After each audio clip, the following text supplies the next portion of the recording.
Mm, well, before we continue, I think it's important to mention some fairly large glossary um, because Sikhi, as a religion, as a culture, as a way of healing, as a way of life, with a guidance, with a holy text that tells you how to live daily life, has transcended this definition of religion, of way of life, of way of healing, and it doesn't require you to convert abruptly,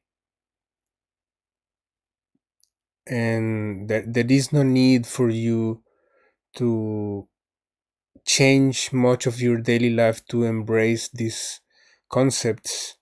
It doesn't require you to, for example, to feel welcome, to feel enlightened, to feel motivated, to feel part of the whole creation.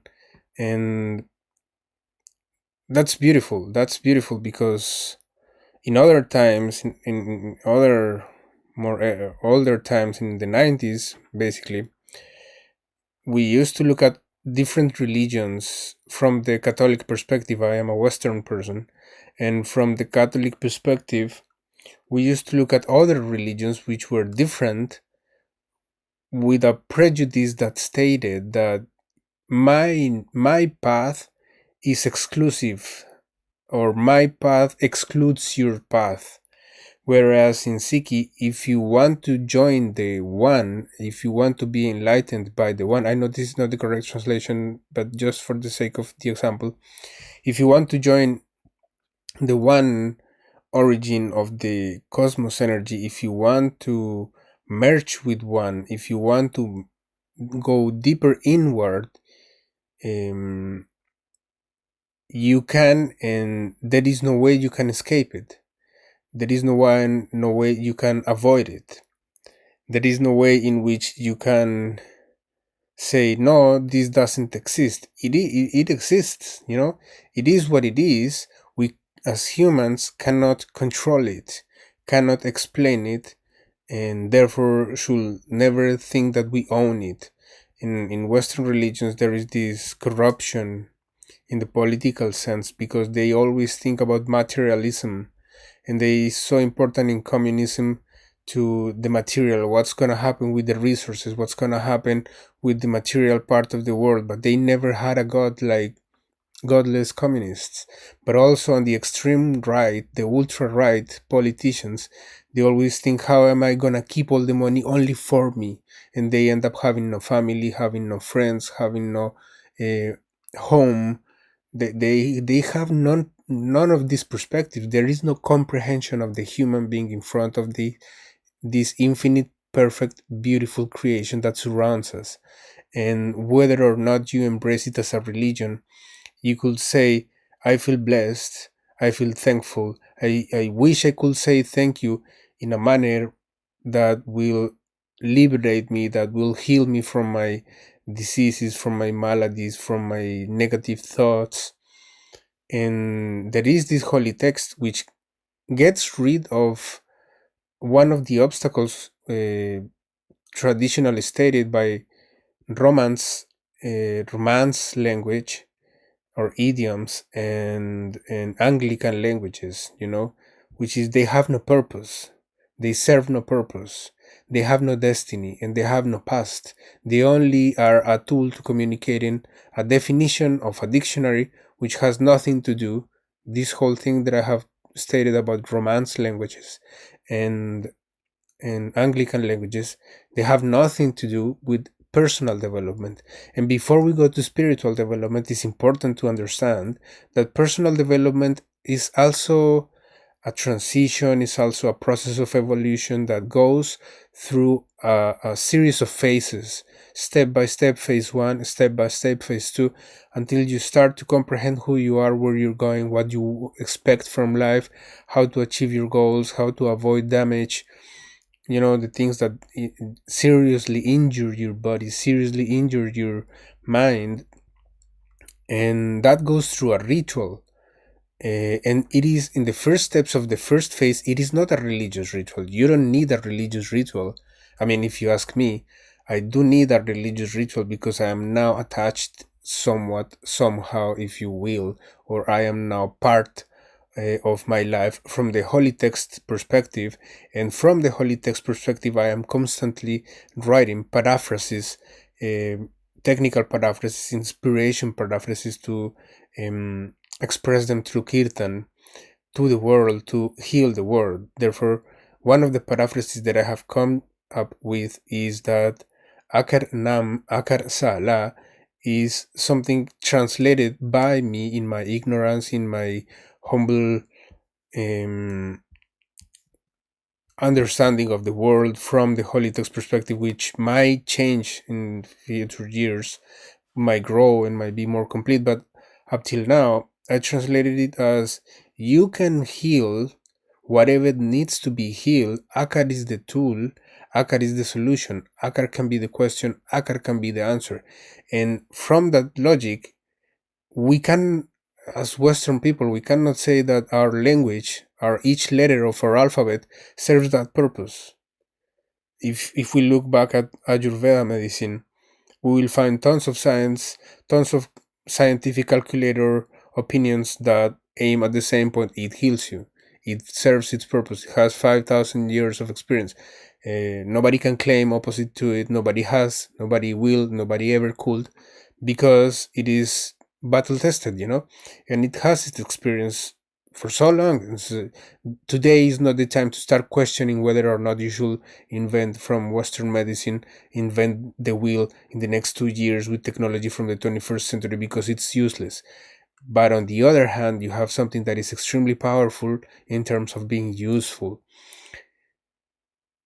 Nevertheless, these personal rituals of personal development go through a phase which sooner or later touches identity. And most of the definitions, and this is having a paraphrasis from the holy text, but most of the definitions of identity have to look with what you have on the outside, with what you look like, what you do, what you enjoy from the external perspective. For example, in my country, in the Colombian democracy, people used to say that if you have an identity, it's because you're part of a urban subculture. In a urban subculture, there is punk music, and there is this rap music, and there is this sort of identity concepts that are false icons, because identity never happens on the outside. Identity happens on the inside with the one when you merge with it. And as a discipline, when you start developing a relationship of caliber, for example, a relationship of very loosey and very weak caliber is one relation that looks like the following. Monday, I do Japji Sahib for parties. For parties. Two anks. It's like about 8 anks. And you do 2 anks, but you're so impatient to start the day, and then you go somewhere else. Tuesday, no. Tuesday, no, because you have to eat meat, and then to make the palming somewhere here, there, and there.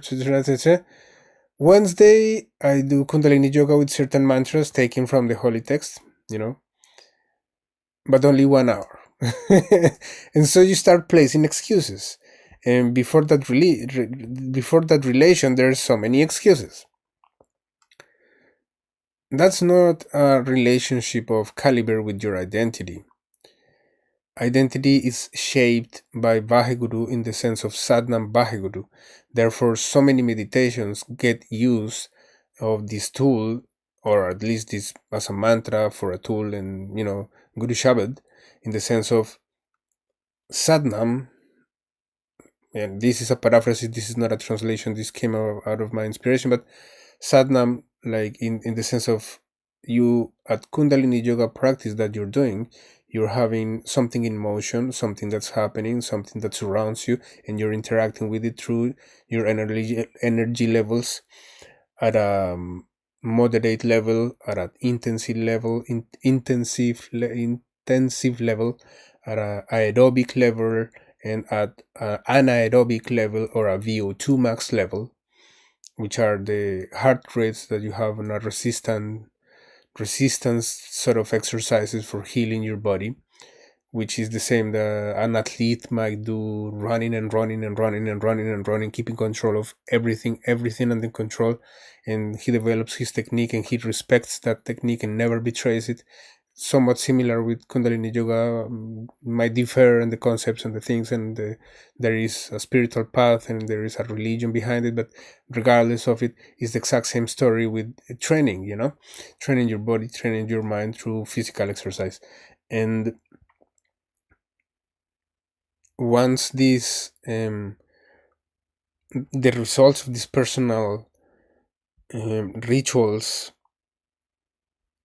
impact your definition of identity, you might say something like, let the truth be, let let there be truth around me. Where is that truth coming from?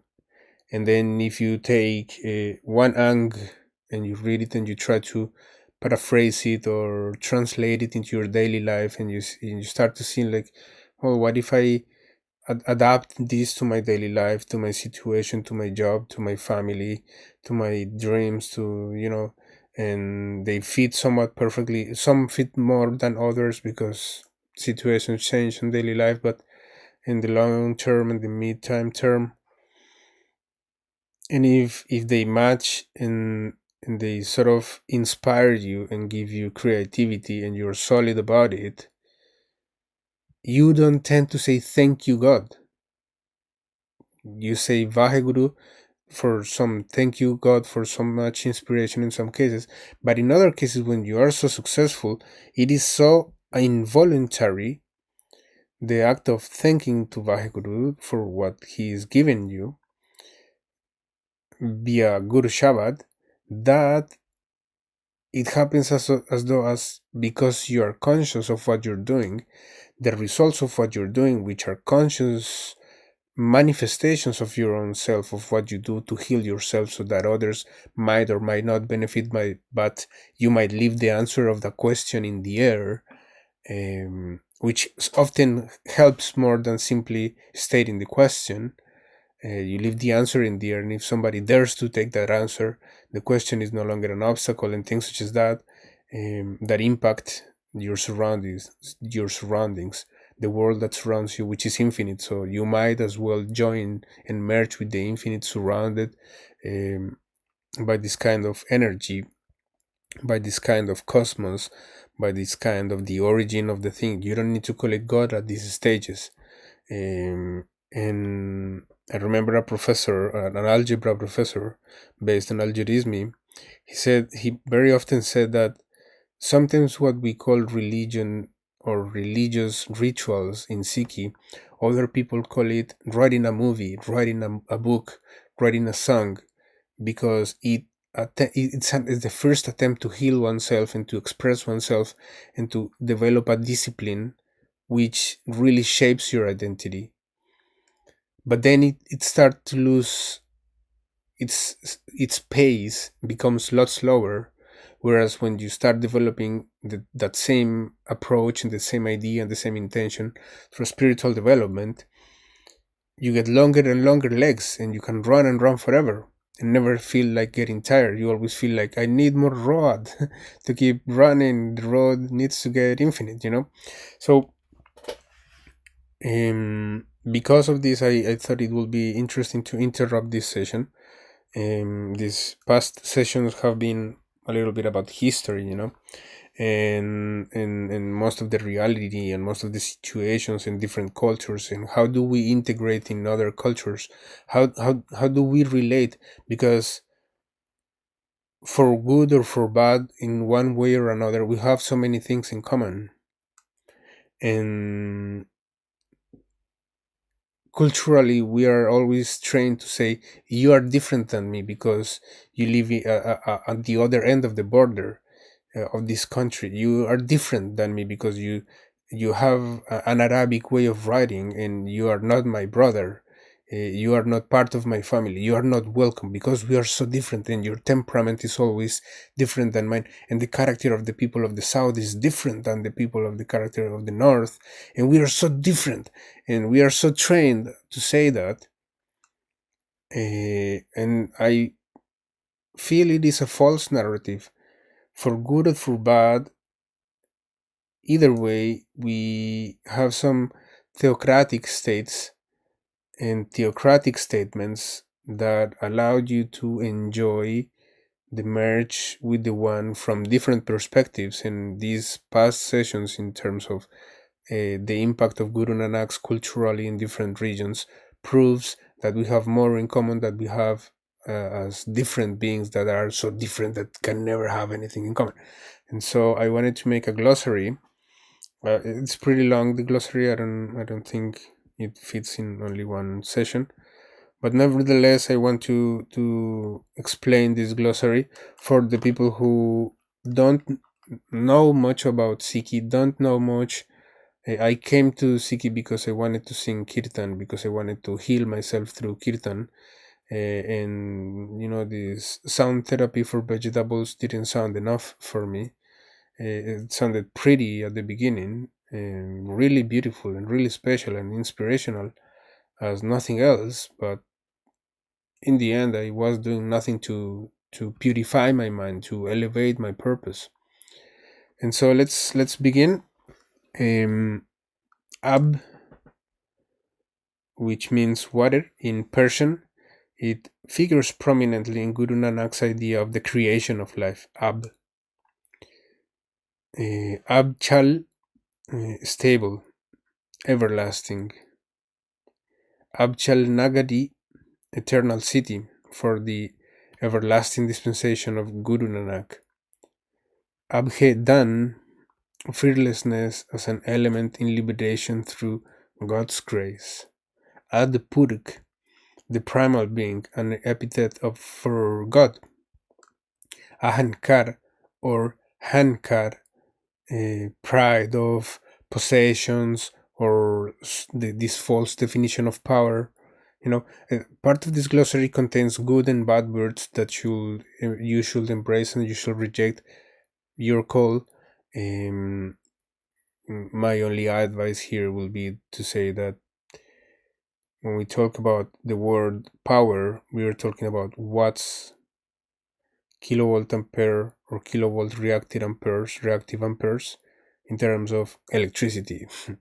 Because social power, nobody has social power. Nobody ever had social power. Nobody has social power in the present and in the future. Nobody ever will ever have social power. Social power is a lie. It doesn't exist, social power. When social power exists, is because some opportunistic human being comes to see that there is this unity, that people can unify their souls through the meaning of harmony and perfection merging with the one, and then they come and say, I'm gonna be your ruler because yeah, I have so much fun and I need the money. I am the ruler, have social power. Nobody has that much power. In a paraphrasis from the Japji Sahib, it to me somewhat states in my daily life as Kirtan Tek Singh, it states, you don't have that power. Nobody has that power. Nobody ever had that much power. Nobody ever will have that much power. And if it was about money, nobody could ever calculate correctly the price, and no bank will have ever the resources to pay for that price, to pay what it values. Therefore, what is the purpose of materialism? What is the purpose of believing the false narrative that powers exist between human beings? Power exists inside a cable, talking about electricity. Then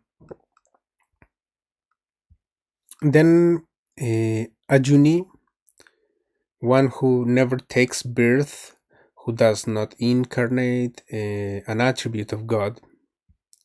Akal, not subject to death or destruction, everlasting, eternal, God. This I'm only referring to the words that can be attached to this definition, or which you can use as a reference. Alak, unseeable, God. Al-Ibt, unattached, detached from creation, can also be God. Amr, order, is generally for a royal order, a metaphor for divine ordinance or immortal. Amr Pad, the state of immortality, an everlasting state.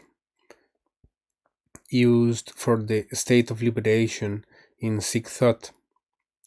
Amrit, the drink that imparts immortality or everlasting life, can also be nectar, is used as a metaphor, mm, and in metaphor in a poetic sense, like nectar in terms of Ayurveda, but also nectar in terms of inspiration or creativity or how it comes and purifies the purpose, elevates your mind. Amrit Bachan, the nectar-like utterance of the Guru, the Guru's Shabad,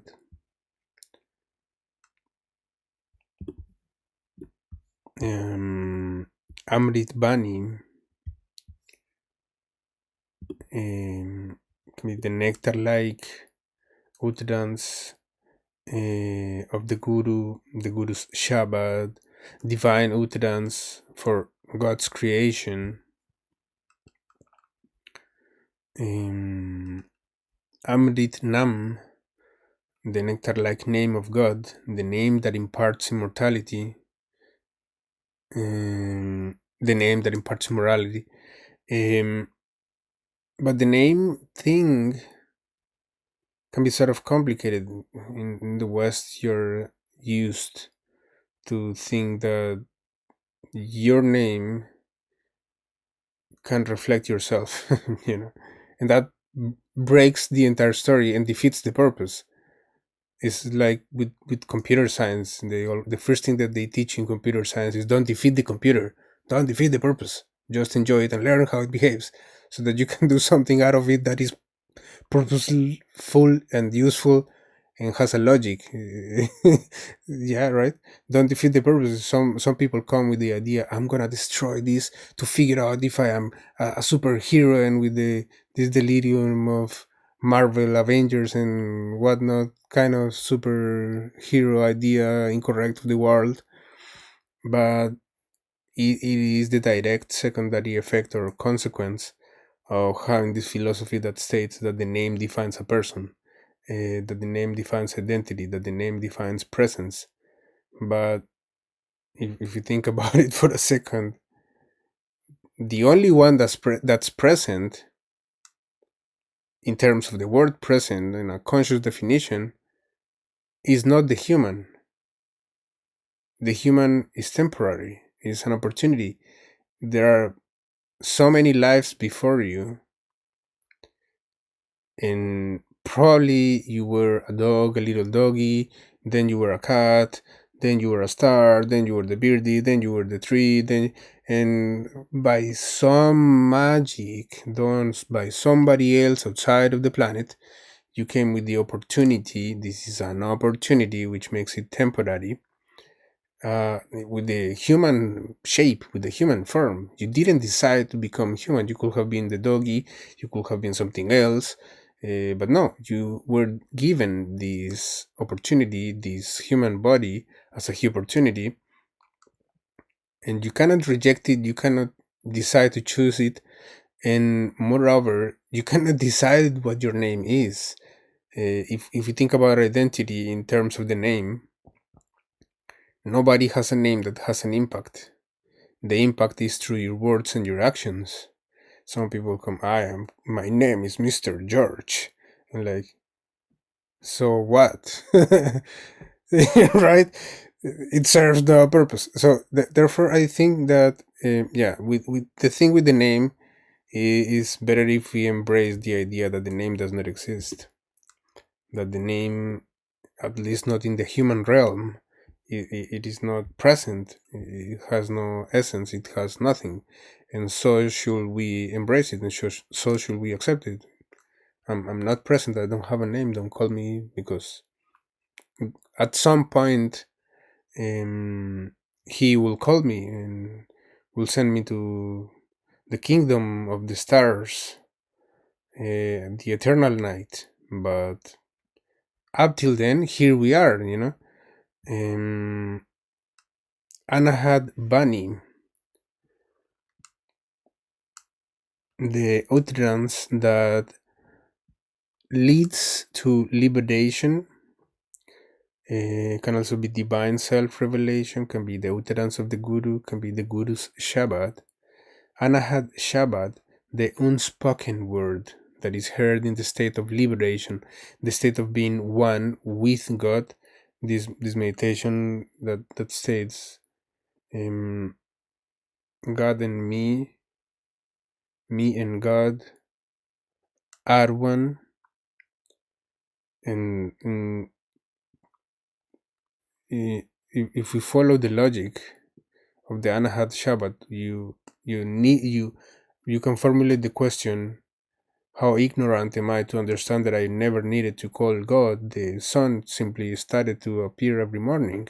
I didn't have to pick up the phone and say, how much it will cost me to take the sun today in the morning, right?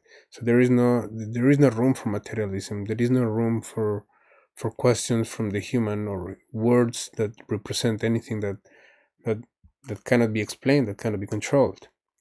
Anand, happiness, bliss, experiencing the state of liberation. Anabai, without fear, fearless in the state of liberation. Ambo Nagar, the city in which there is no fear, the state of liberation, a metaphor for Guru Nanak's dispensation. Anbo Pad, the state without fear, the state of liberation. Ang, a part, a limb, an inseparable part.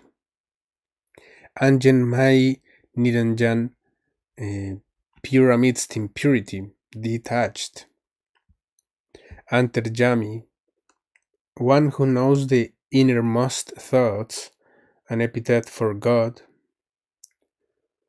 Abchor Jivet Mare, discarding the self and thereby dying while alive to the divine presence and divine will. And as we've seen, it has many ways in which it can be applied in daily life.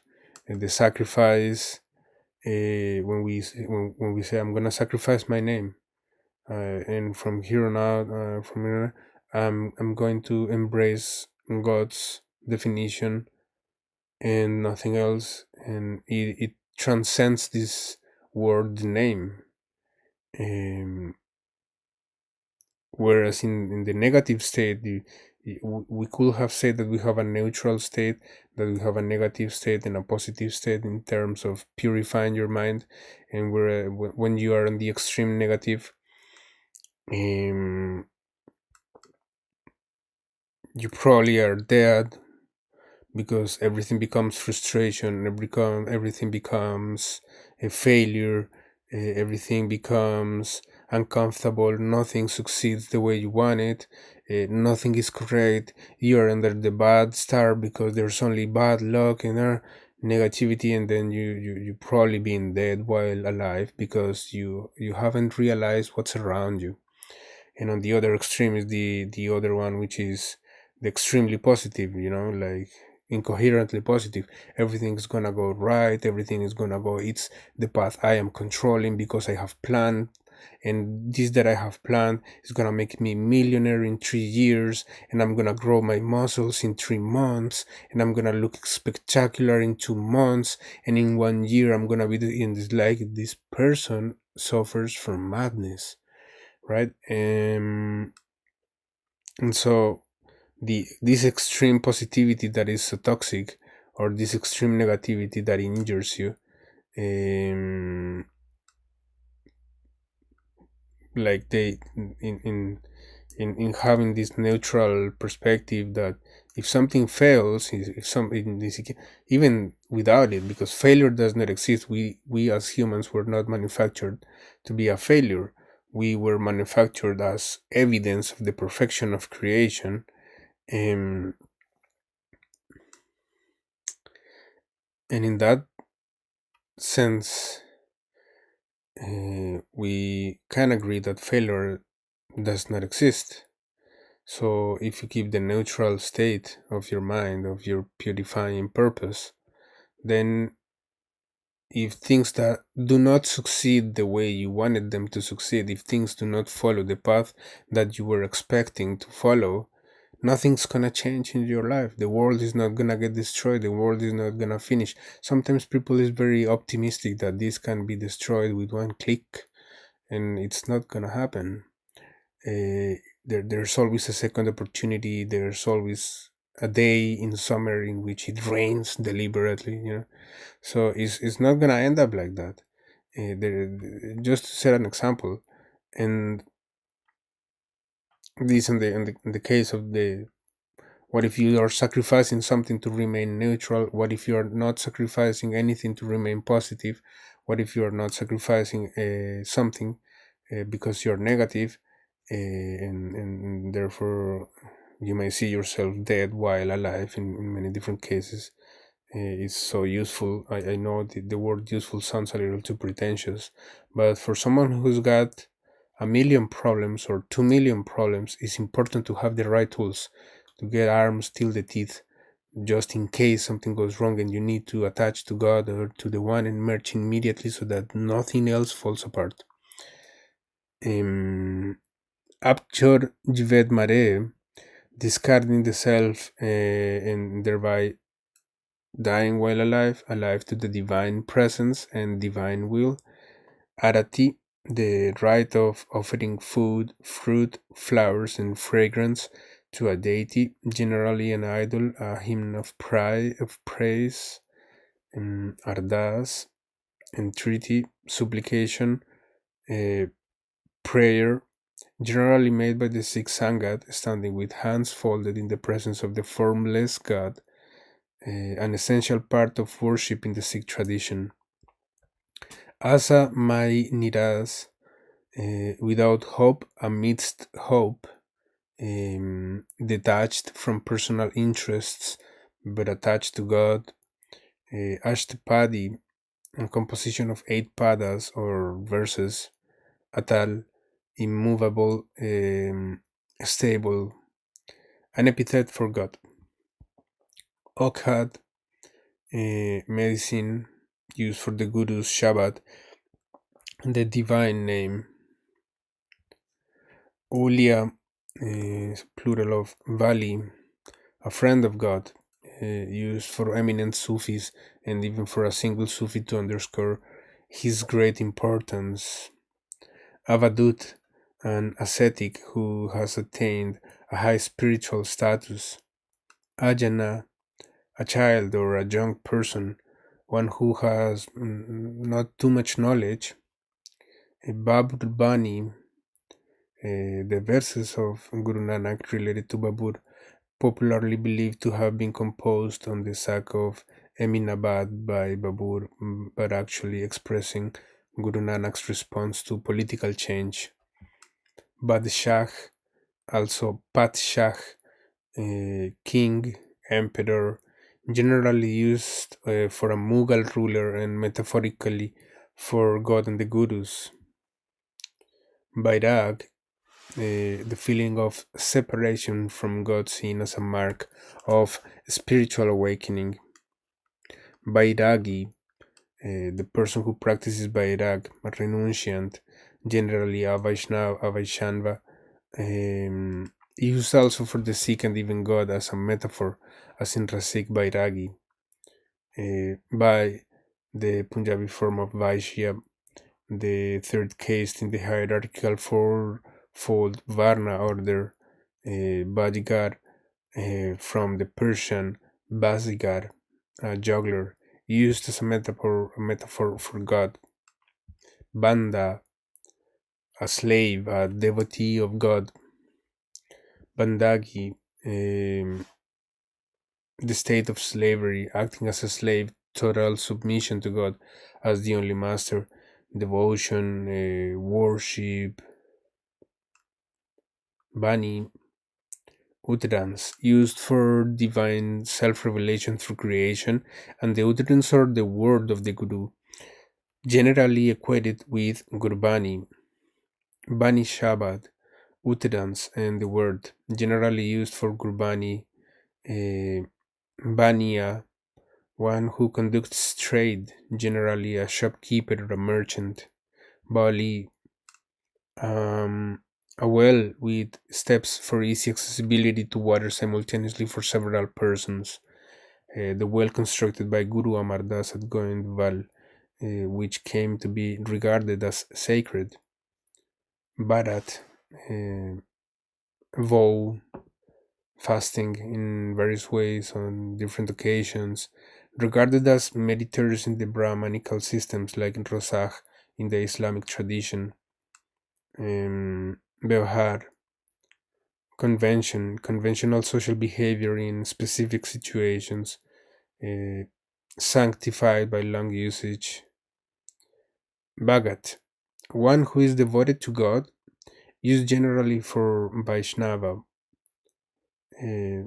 Vaishnava Bhaktas, but the term is used for the Sikh too in Gurbani. Bhagat Jan, the devoted ones used for the Sikhs to in Gurbani. Bhakti, also Bhakti, Bhage with Gaga and Bhakti with Kaka. Kaka, yeah. Loving devotion and dedication to God. Bhakti Jog, the path of Bhakti that leads to union with God. By Banjan, the breaker of fear. God, Bhajan, a song in praise of God, singing of God's praises, uttering God's name. Bana, pleasure, wish, the divine pleasure, everything that occurs due to God's will. Bo or Bai, fear, fear of God, awe. Big, garb, a particular kind of outward appearance as a mark of identity, generally of a religious person, and this sort of swaps with the definition that I stated that is like the negative definition of identity, and then Beck shapes it as the positive definition of identity when you have a discipline that has a good impact on you, that you don't need to consume anything, you don't need to depend on anything. Because what happens if the industry of punk music or rap music or metal music collapses forever and ever, and they disappear, and every song and musician is erase his music from TikTok and iTunes? Will God disappear in those circumstances? Well, the answer is very obvious. um, Bekdari, one who adopts a garb, the various categories of persons indicating their religious affiliation by some outward marks. Bhog, enjoyment, enjoyment of life, the rite performed after death. The Sikh practice was to recite and sing Gurbani on such occasions. Brahm, illusion, the illusion that earthly things are everlasting, not to realize that God alone, without any materialism that we created here, without all of that, He is eternal, has been eternal, will be eternal. Bhupat, master of the earth, ruler of a territory, a ruler.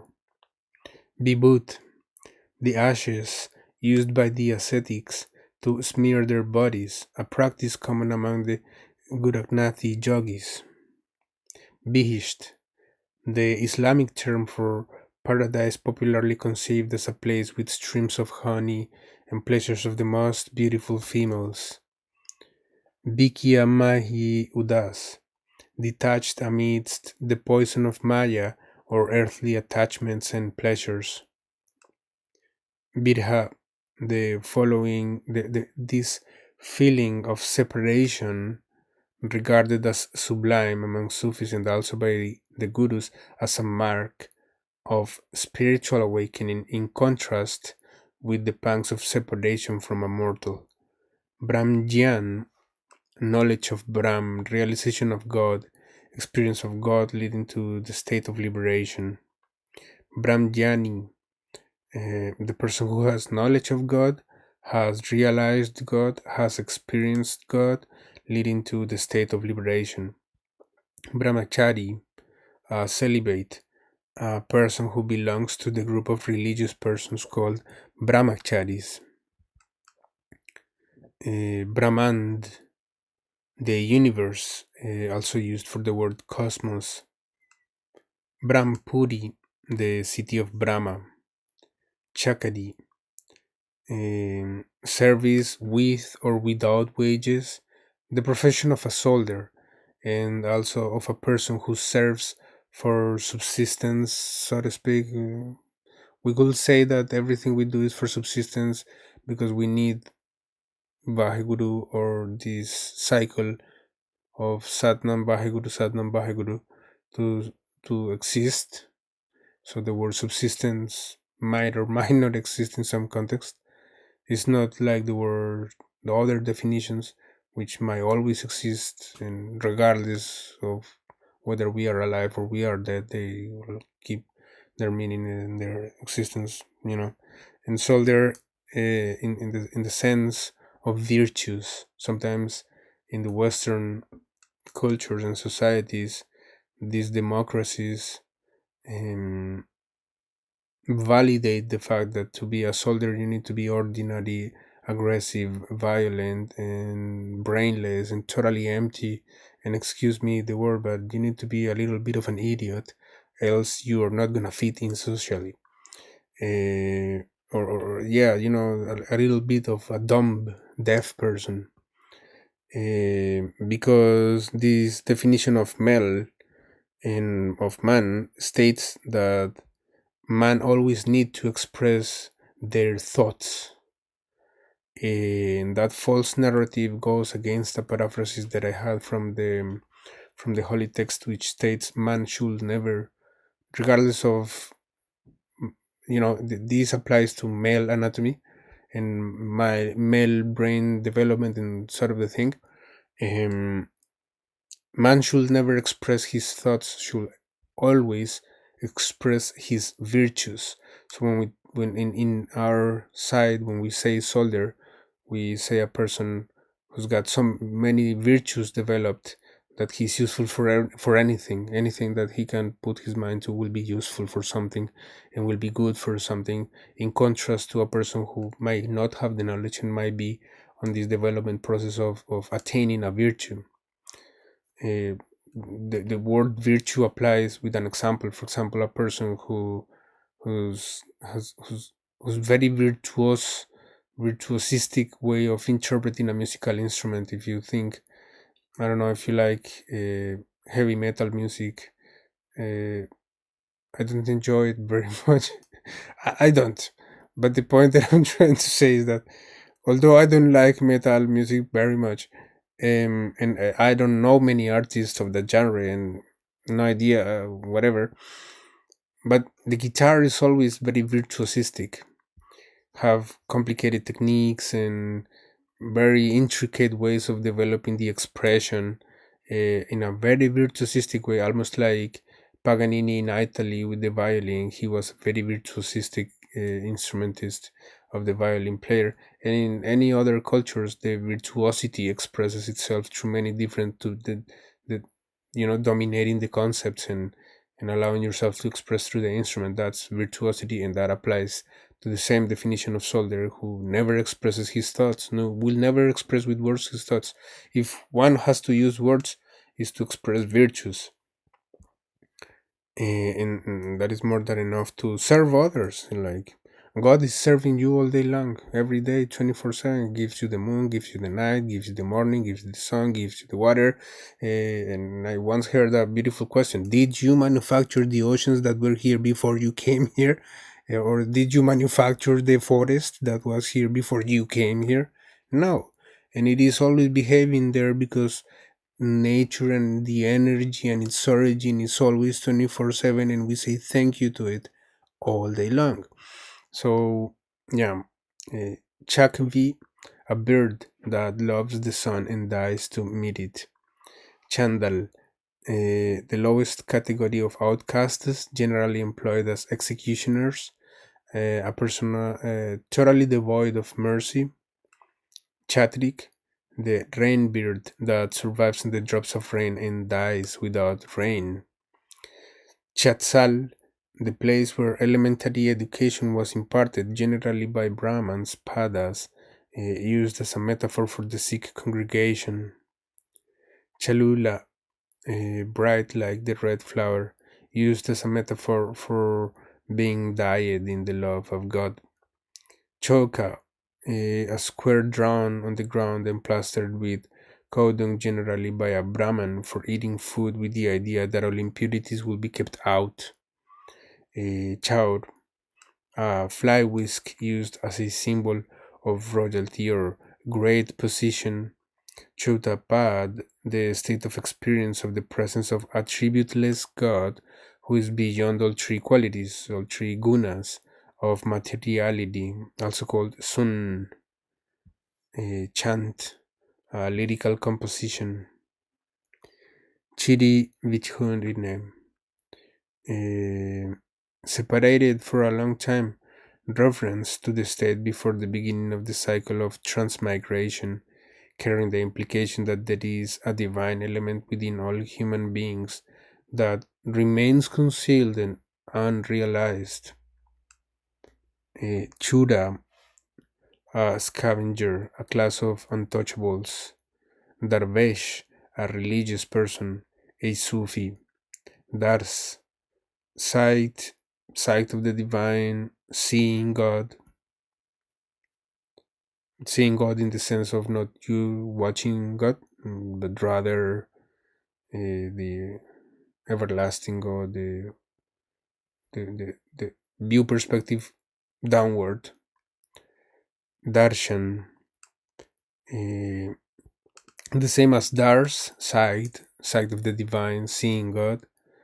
Uh, Dasami, the 10th day of the lunar month, regarded sacred by Brahmins. Datta, the giver of all gifts, God.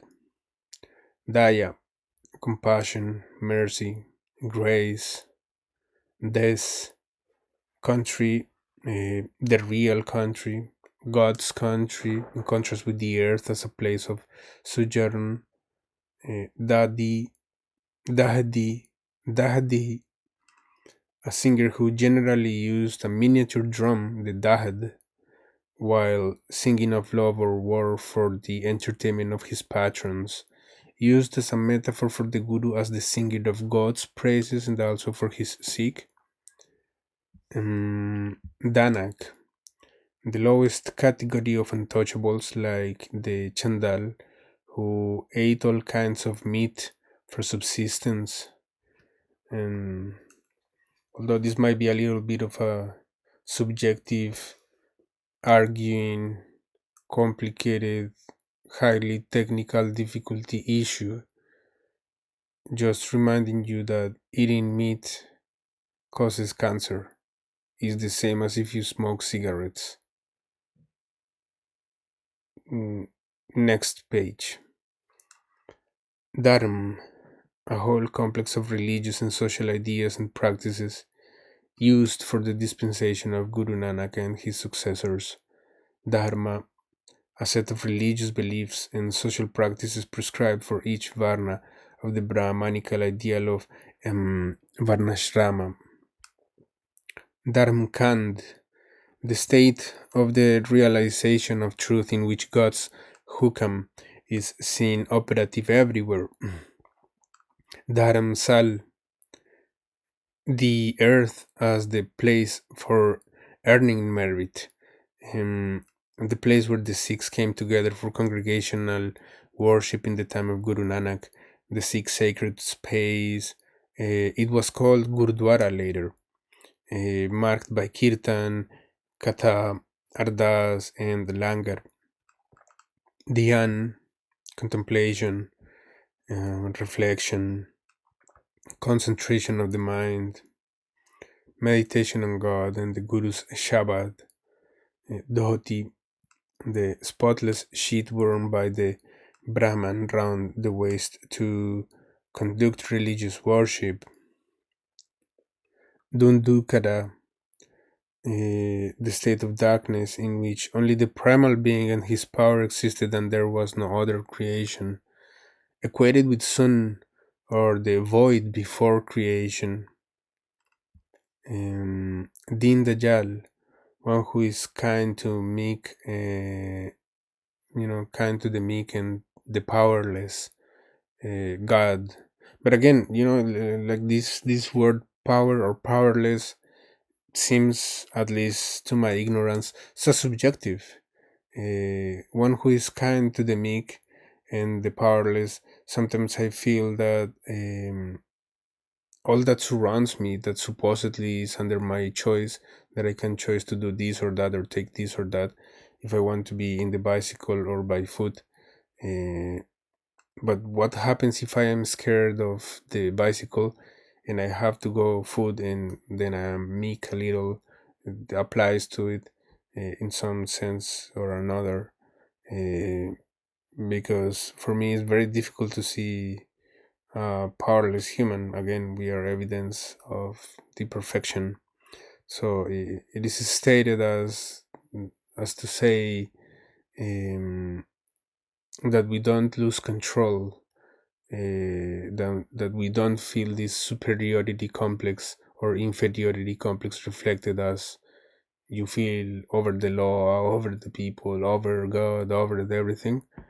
Um, but rather you can express, it's in front of the face of the dead that you can express kindness to yourself. And in Dajjal, as kindness as a definition of how you can be kind to other people, comes to a point in which you can say, Baheguru, please achieve all your excellence, please achieve all your perfection, and I am a good friend of yours. I want to conquer your heart and make you fall in love with me, and I'm gonna fall in love with you, and I will have so much to offer to this relation, even my identity.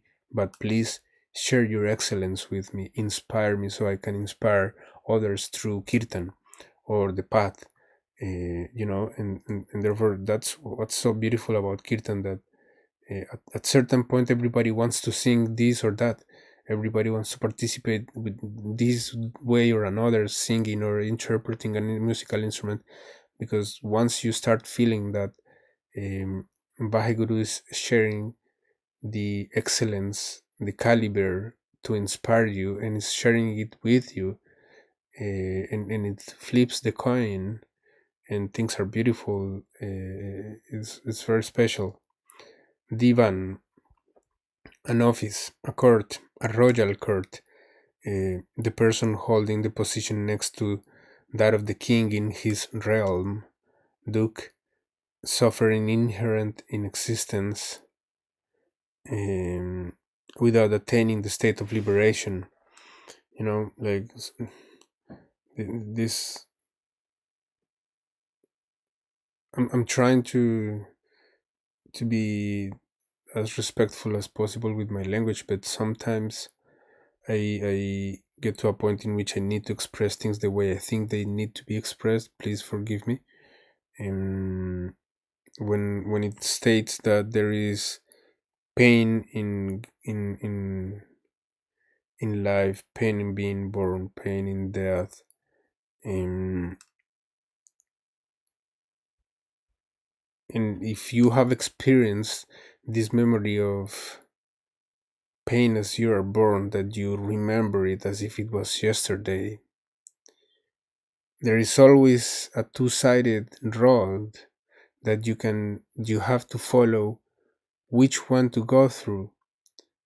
Should I go to this path or should I go to this path? And therefore, how is my life gonna change? What do I have to offer? Um, and very often in non-spiritual societies, the more materialistic, regardless of their politicians, the more materialistic states that you should you should never show kindness, that you should fight, that you should, he employs all these terms to distract you, or with a good or bad purpose, but it distracts more than it helps. And I ended up for a long, long time complaining about that pain, rather than as I don't remember the name quite yet. There is one of coins. There is a version of the Egyptian tarot, and there is one card called one of coins or star of coins. I don't remember it quite yet, but the generic definition that you use to have it in a reading is that you should go to the ocean or get into the shower or take water or go to the river if you have some source of water that you have nearby, and place your hands inside the water, thinking and allowing, almost like Akar, to heal you, and this time allowing the water to wash your hands, intentionally washing it, taking everything from you and carrying it off forever and taking it away. Um, and then this suffering inherent in existence, that will restrict you from attaining the state of liberation, go somewhere else. I don't need to know where it is going. I know the water came here, I know the water is going the opposite way, and I'm not gonna carry the memory of that. I'm gonna live in the present. I can't live in the past. I can't retrodict the past, even if I were a good mathematician. And I say this because in mathematics, acceleration or negative acceleration for a physician is exactly the same. For a physicist, it's exactly the same. For a geometrician, it's exactly the same. For a geometrist, it's exactly the same. Acceleration is acceleration to the right or to the left. And as such, sometimes one gets to think, what if through science we were able to retrodict the past and change things, and I made a mistake, and if I can, recoup my past and not make all these mistakes, I would. um, and it's not that it is not a good motivation to keep doing good things that don't injure you, but on the other hand, it's like a bad motivation, because what happens when you start carrying the heavy, the burden on your shoulders of something that you did in the past, and it becomes your present? uh, what will happen? So yeah, Duke, suffering inherent in existence. Do you buy affiliation with Maya and not with God, a way other than the true worship of God, Durmat, an understanding of one's own, marked by many limitations in the absence of the Guru's instruction, which is Gurmat.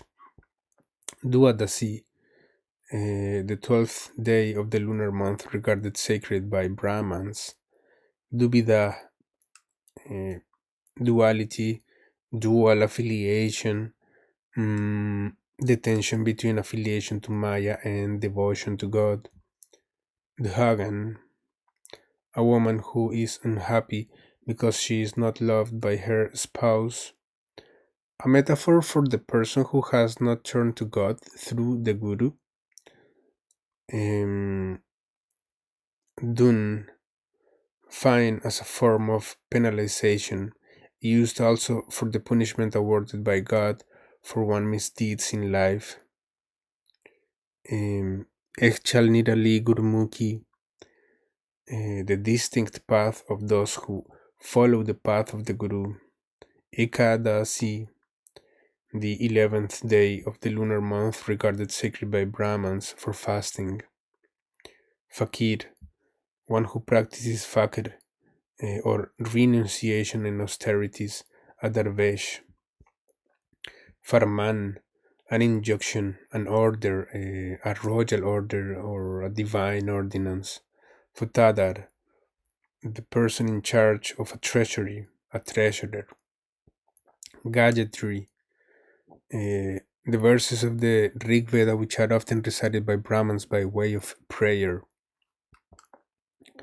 Git, a secular song, a song sung on the occasion of a marriage. Garhimai Udas, detached in the home or inward detachment, like home in the sense that the human body is a temple and you should respect it, not injure it, and not waste it in something that is really vain, empty, purposeless. An attitude of detachment while performing one's personal and social duty. Um, Gadi, 1/60th of a day, equal to 24 minutes. Ghee, clarified butter, regarded as rich food. Gori, a song sung on the occasion of marriage when the bridge groom rides a mare to depart for wedding, is also a composition meant to be sung on such an occasion. Jian, knowledge of God, enlightenment. Jian Kant, the state in which one's knowledge and understanding of the physical and moral world has expanded and one's sympathies have widened. Jnani, the person who has acquired Jnana. Greh Kutumb Mai Sada Udas, can be like always detached amidst family and the home, the ideal of a Sikh householder. Guni, with qualities or attributes, God with attributes. Gurdwara, the Guru's door, the Sikh sacred space where kirtan and katha are performed, ardas is made, and community meal is cooked and eaten by all. Gurjian, knowledge imparted by the Guru, the path and the goals shown by the Guru and successfully pursued by the Sikh. Gur Ki Saki, testimony or instruction of the Guru. Gur Ki Shabad, Jivat Mare, one may die while alive through the Guru's Shabad by getting rid of Home. Gur Mantar, the mantar given by the Guru, Nam or Shabad of the Guru. Gur Vak, the Guru's Vak or statement, regarded as an order by the Sikhs. Guru Ka Bachan, the Guru's order or statement, Shabad. Guru, a teacher, used in the Sikh tradition for Guru Nanak and his 9 successors, up to Guru Gobind Singh and the Granth Sahib in continuation with them. Guru Ka Bana, what pleases the Guru, his order. Guru Ka Shabad, the words uttered by the Guru and recorded as sacred. Guru Ki Kar, the Guru's work, his service, everything done in accordance with the Guru's instruction. Gurmat, the Guru's instruction, the Guru's wisdom, Sikh philosophy of life as a whole. Gur Sangat, association with the Guru's followers, a congregation in which the Guru is present. Gur Shabad, the Guru's words recorded as sacred. Gur Sikh, the Guru's instruction, the Guru's follower, the Sikh of the Guru, the Sikh. Gurupdes, the Guru's instruction, generally in the form of his Shabad. Gurprasadi, through the Guru's grace. Haji, one who has performed the Hajj pilgrimage to Mecca, generally regarded with respect and consideration by other Muslims. Hakikat, really reality, the path of truth, the Sufi path.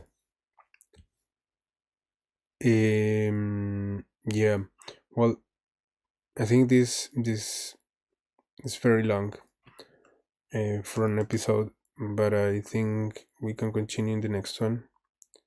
And since there is so much that you can take out from what I'm trying to express, you might feel and consider that I'm that my opinions or the definitions that I'm offering you get short, I invite you to embrace the holy text, read the holy text, analyze the holy text, came up with your own paraphrases, and with this sort of scientific, mathematical, geometrical comprehension, because then you have so many viewpoints that you can use, given the fact that it is uh, poetry. If you try to translate poetry into your life, you might end up with a puzzle of 99 pieces and never know how to build them. And so that's why this glossary is here. And I hope you, yeah, I hope you can take the best that applies to your present, to your here and now. I was saying that through the Guru's grace and Guru Prasadi, but it doesn't necessarily apply the same way to everybody. Like maybe you are having something that is getting you bigger and bigger and growing through the Guru's grace, or maybe you are having a hard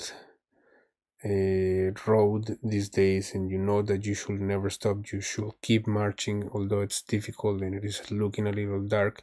You have been going through this through the Guru's grace. So I invite you and motivate you to keep applying this to your daily life, not keeping only what I am offering here, because if you embrace it as such, you may say like, but then why so many similar definitions for something that states to one word that is different to the other word? Why using other accords? And then like, yeah, you might argue and you'd be right.